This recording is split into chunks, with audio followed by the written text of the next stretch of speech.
नमस्कार. विनाज किचनमध्ये स्वागत आहे आपलं.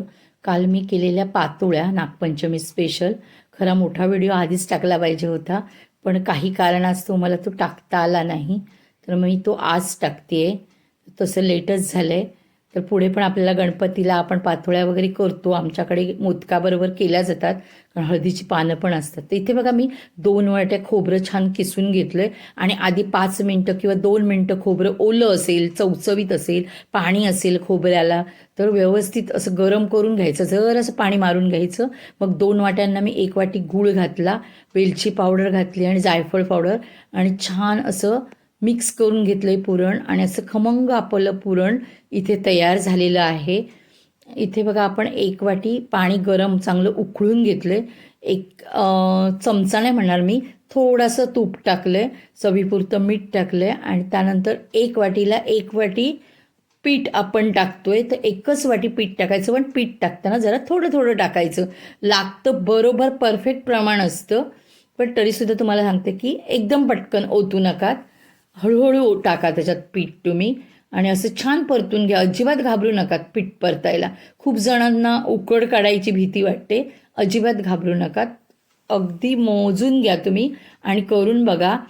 फक्त एवढंच की हे मोदक करताना हे पीठ जे आता भागवलं आहे ते गरम गरम असेल तर वाटीने तुम्ही थोडंसं त्याला प्रेस करा आणि चांगलं मळून घ्या.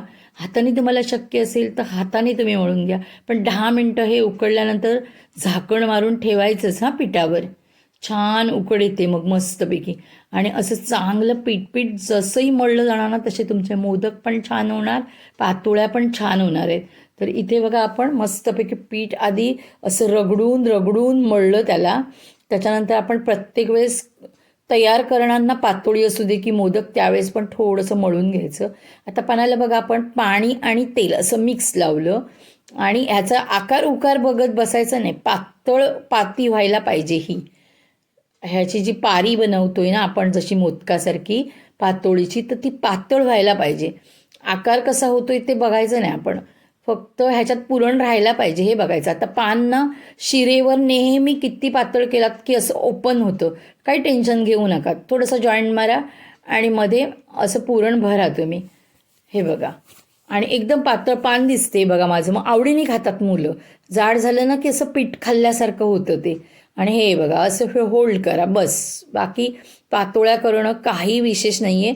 आणि आपण बघा गणपतीला नेवऱ्या पण बनवतो उकडीच्या, तसं ह्याचं तोंड बंद करायचं असं, आणि ते पण पीठ हे करायचं असं दाबून घ्यायचं, आणि पारी जी आहे ना पातळ करायची. अशा सगळ्या पाऱ्या बनवल्या मी, आणि छानपैकी असं गरम पाणी उकळून घेतलं आहे आणि त्याच्यावर चाळण ठेवून ह्या उकडून घेतल्या. जेमतेम 7 ते 10 मिनटं ठेवा, जास्त उकडायची गरज नाही आहे.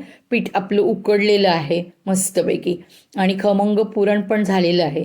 चॅनलवर जर तुम्ही नवीन असाल तर माझ्या चॅनलला लाईक आणि सबस्क्राईब करायला विसरू नका. इथे बघा आपल्या पातोळ्या छान उकडून तयार झालेल्या आहेत. तर आता तुम्ही खायला पण हे तयार झाले आहेत. तुम्हाला मी एक खोलून दाखवते बघा, किती छान आपल्या पातोळ्या झाल्या आहेत त्या. अशा बिनधास्त तुम्ही पुढे गणपती येत आहेत करा आणि मुलांना द्या तुम्ही. तर इथे अशा आपल्या नागपंचमी स्पेशल पातोळ्या तयार. धन्यवाद.